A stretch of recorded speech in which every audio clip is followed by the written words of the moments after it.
welcome back to Englishman in Morocco. As you already know, I recently passed my driving test, so I thought I'm going to treat myself. Shall I get a Porsche? Should I get a Mercedes? Should I get a Ferrari? Aston Martin, one of my favourite cars. Close, but not quite. Have a look what I treated myself to.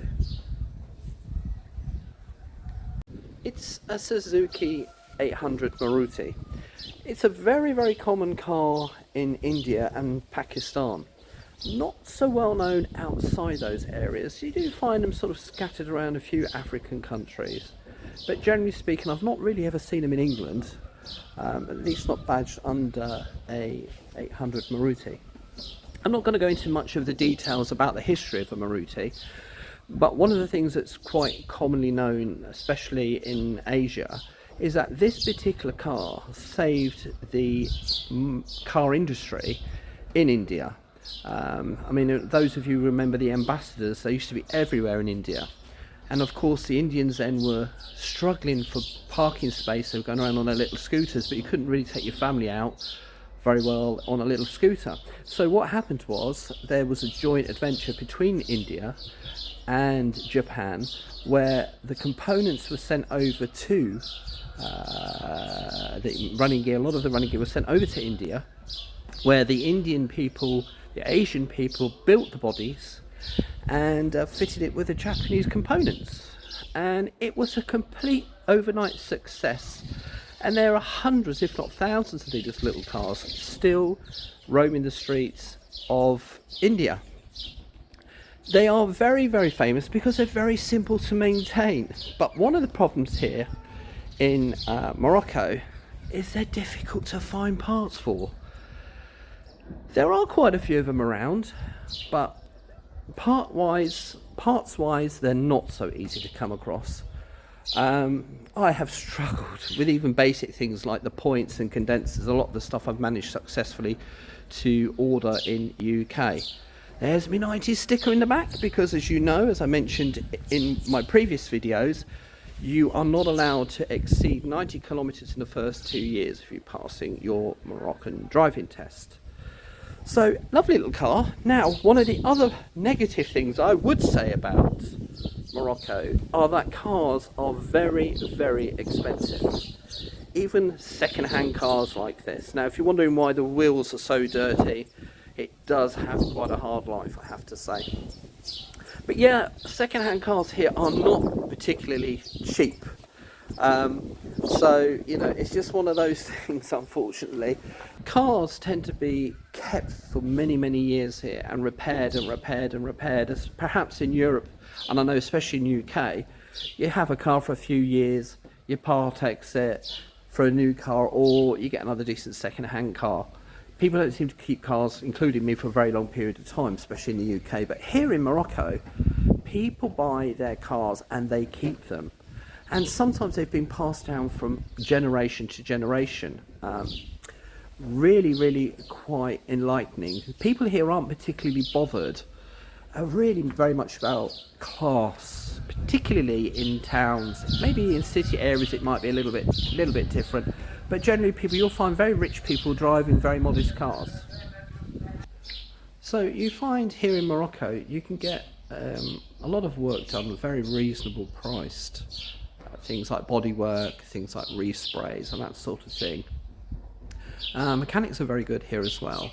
Again, like anything, you've got to shop around. You just can't go to the very first garage that you come across. You've got to go for quotes and stuff like that. But yeah, I mean, a great little car. They're on 12-inch wheels. Now, one of the things is, again here, it's not common to have that sort of size wheel. So very often they fit the C tyres, which happen to be a van tyre, which do not give you the best road holding and are not very good at very high speed. Not as if a Suzuki Maruti 800 will do high speeds. But, you know, it's a reasonably nice car. I mean, I had to give it a thorough clean inside, although, as I say, she does have a bit of a hard life, so it gets dirty pretty quickly. But I mean, the deep grime has all been taken out and washed and everything else. Yeah, the steering wheel's on the wrong side. It is for us Englishmen in Morocco anyway. Yeah, plenty of space in the back. Nice furry steering wheel cover there, just been washed, ready to go back on. I do like those, especially when you get hands get all sweaty, gives you that bit of extra grip. You know, reasonably amount of decent space. Same thing here with the boot. Nice little seat there if you just want to stop somewhere for a couple of minutes. But the thing I do like about it so much is its simplicity. Now, again, back in the 80s, I remember when Japanese cars came over to England, a lot of people were very Marmite. People either loved them or hated them.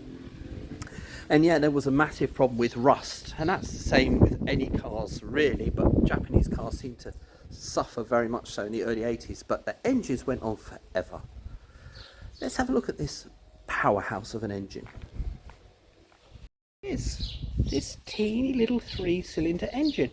Look at it, how small it is. And everything is convenient to get at except the condenser, which is part of the point system. That's a little bit tricky, it's tucked up at the background here. But yeah, look at it, starting motor down there. Everything is pretty easy accessible. And that's what I like at my age. I mean, my hands aren't what they used to be, fingers aren't what they used to be, getting all stiff and stuff with arthritis. So I'm not into being able to put my hands down into tight, confined engine spaces. But there's plenty of space to work on. Lovely little car, little carburettor there, which I could do with another one. I've got problems with that carburettor. Yeah, so great little engine, very robust, very reliable. This I think is on about 129,000 kilometers. Let's get that right. Again, how accurate that is, I don't know. It has a bit of rust on it, but nothing too bad. But as I say, cars here in Morocco, they don't come cheap at all. Let's have a little look inside. There we go, we've got some English creature comforts there that I've added. We've got the old sat nav there.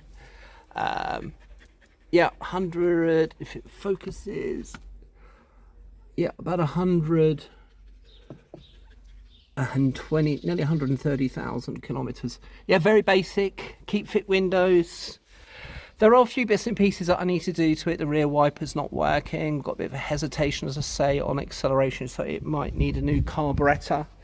One of the other strange things here in Morocco is that you can't find spray cans, so it's not like you can really do a bit of touch up. I mean, you can buy a little bit of paint and put a paintbrush in it, but if you've got to actually paint a wing and stuff like that, I mean, this car, you could do it with a can, a couple of rattle cans.